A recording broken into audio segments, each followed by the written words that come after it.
인터페이스라는 게 있는데 인터페이스란 키워드 이용해서 만듭니다. 인터페이스 키워드. 인터페이스 안에 그 대부분의 메서드들은 추상 메서드예요. 구현이 안 된 메서드죠. 물론 지금은 그 디폴트 인스턴스 메서드나 뭐 정적 메서드를 추가할 수는 있지만은 할 수 있지만 잘 안 써요. 그러니까 구현된 메서드로 넣을 수 있지만은 잘 안 넣는다는 거고, 인터페이스는 기능의 명세를 위해서, 그러니까 우리가 구현해야 될 기능이 이런 기능은 있어야 돼요라고 외부에 알려줄 용도로 쓰는 것이 인터페이스고요. 인터페이스를 클래스가 임플리멘트해서 써요. 즉 구현해서 쓴다는 거죠.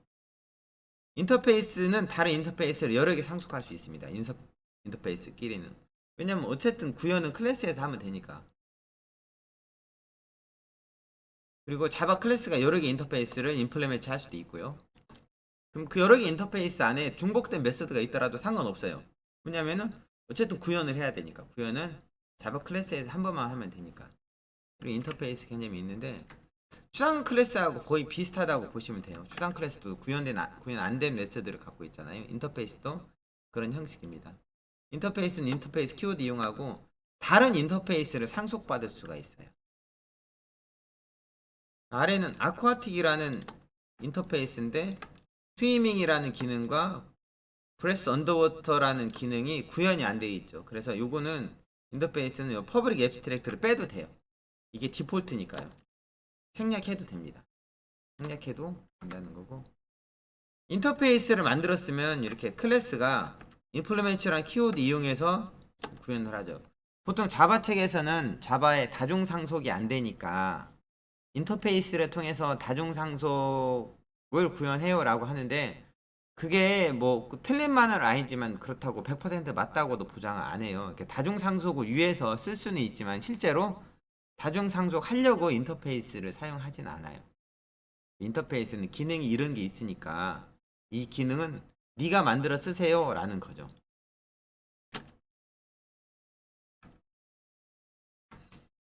인터페이스 한 예죠. 쉐이프란 인터페이스인데 여기는 get area라는 메서드를 만들어 놓는데 여기는 퍼블릭 앱스트랙트는 안 넣어도 돼요. 생략해도 됩니다.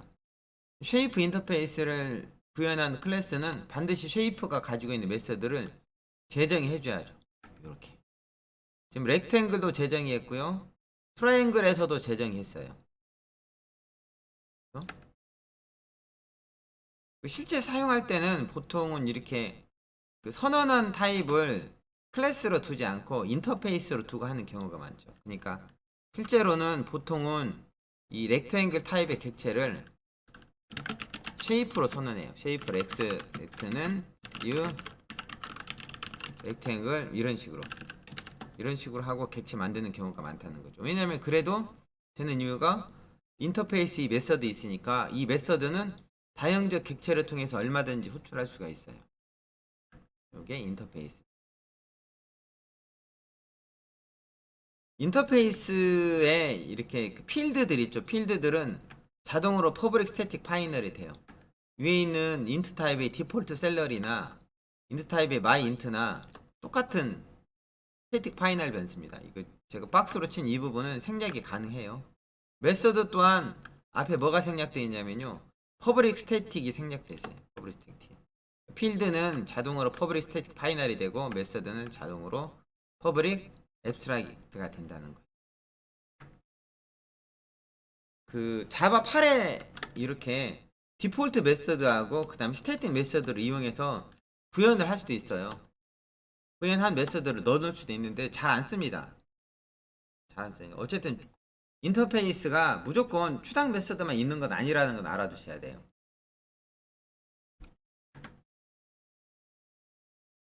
그리고 인터페이스가 여러 개 있고 그 인터페이스 여러 개를 클래스가 구현할 수 있는데, 인터페이스는 여러 개의 인터페이스를 상속받을 수도 있어요. 그러면 있잖아요, 여기 i2도 3이라는 인터페이스는요, i2도 1의 메서드, i2도 2의 메서드, 그리고 자신이 가지고 있는 여기 i2도 3의 메서드 전부 다 있는 거나 마찬가지거든요. 그래서 만약에 이 오른쪽에 투도에서 i2도 3 인터페이스를 구현하죠. 그러면은 i2도 3에 있는 m3 메서드도 제정해야 되지만은 i2도 3이 상속받은 i2도 1과 i2도 2에 있는 m2와 m1도 다 구현해 줘야 된다 이거예요. 그러니까 인터페이스는 여러 개 인터페이스를 상속받을 수 있고요.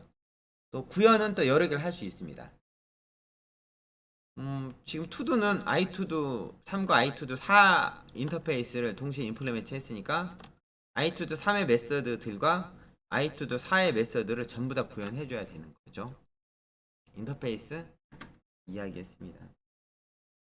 그 인터페이스하고 추상 클래스하고 비슷해 보이거든요. 어떻게 차이점이 있냐면 인터페이스하고 추상 클래스는 일단 그릴 때 클래스 다이어그램에서 인터페이스는 이렇게 꺽스 인터페이스라고 표시를 해 준다던가 아니면은 막대사탕 모양으로 표시하죠. 추상 클래스는 그냥 이탈릭처럼만 표시합니다. 인터페이스를 선택하는 경우와 추상 클래스를 선택하는 경우 좀 다른데 그 자바는 다중상속 지원하니까 여러 개 인터페이스 구현해서 다중상속의 효과를 얻고자 할 때 그런데 사실 이런 경우보다는 실제 그 어떤 동작을 표준화하고 싶을 때 인터페이스를 쓰고요. 계약의 정의라는 좀 어려운 단어가 있잖아요. 이거는 클래스가 특정 동작을 구현하도록 강제화하는 거죠. 이거를 다른 말로 기능의 명세라고 부릅니다. 이 용도로 인터페이스가 쓰고요. 추상 클래스는 상속을 받아 쓰거든요. 그러니까 다른 클래스를 상속받고 있는 상태에서는 추상 클래스를 못 쓰죠.